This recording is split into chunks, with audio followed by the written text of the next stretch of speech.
The ileocecal valve is a one-way valve that's at the junction point just above the ASIS right here on the human hips.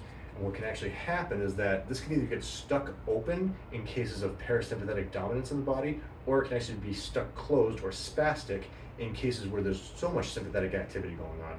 Because last thing you need to do when you're stressed out is think about going poop. So Darren's been kind enough to actually let me demonstrate this on him, and we'll show this in a couple different ways. So one thing I'm gonna actually have him do, without him touching anything, bend this knee right here. I'm gonna have him, using the rectus femoris muscle right here, push back against me, push. Good, so he has a nice strong response. Next thing, I'm gonna have you make a fist, but make it just like this. So we're having like both parts of the palm as well as the back of the wrist right on that spot in what's called therapy localization. Push back. That muscle goes weak. However, if he takes this valve right here and pulls up and closes the valve, push, that strengthens that response. Does that feel a lot better? It did, yeah. This is also, believe it or not, linked to the iliacus muscle right here, which is a synergist muscle to the psoas. Push straight up to the ceiling.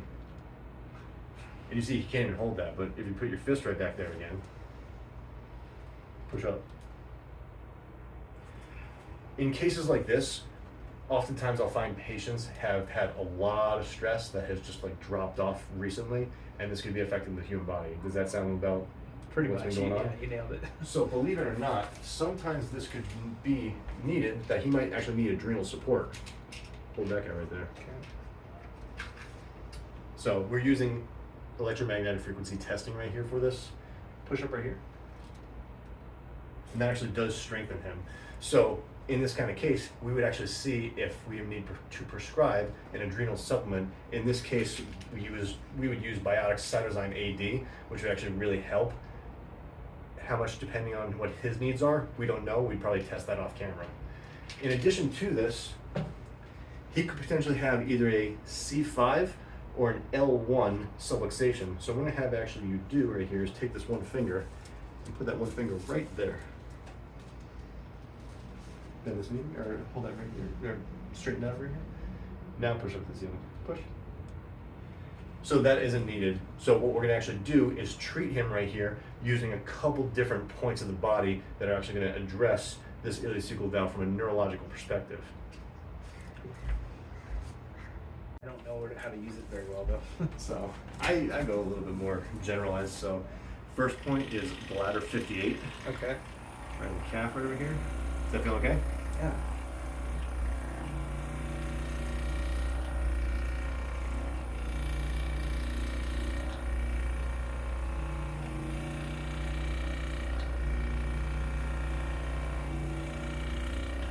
Second point is kidney 5, which is right the posterior aspect of the medial aspect of the ankle.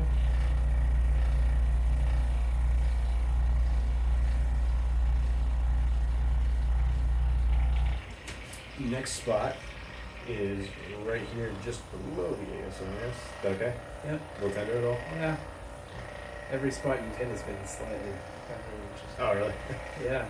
I was gonna say it's on setting 1. No, I actually like it. I'm like a setting 20 normally. Thumb right here in, they can relax yourself. I'm just showing the camera. Oh. So this is the bicipital groove where sometimes lymphatic fluid can get cooled up in and stagnant. Yeah. And it can actually turn off that upper trap muscle right here. Okay. Which ironically is also related to the kidneys. Huh. Just like that iliacus muscle.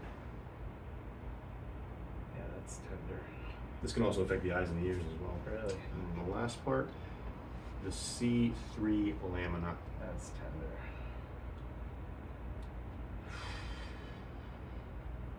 Good. So we sprinkle a little magic dust on here.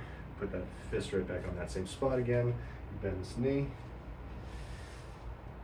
Push back. Push, push, push, push, push, push, push. Excellent. Relax that hand down because we won't need it because, again, a little bit of magic dust and push up to the ceiling. Nice and strong. Way better. And that's from a guy who's been dealing with back pain since he was 9 years old. You're how old now? 43.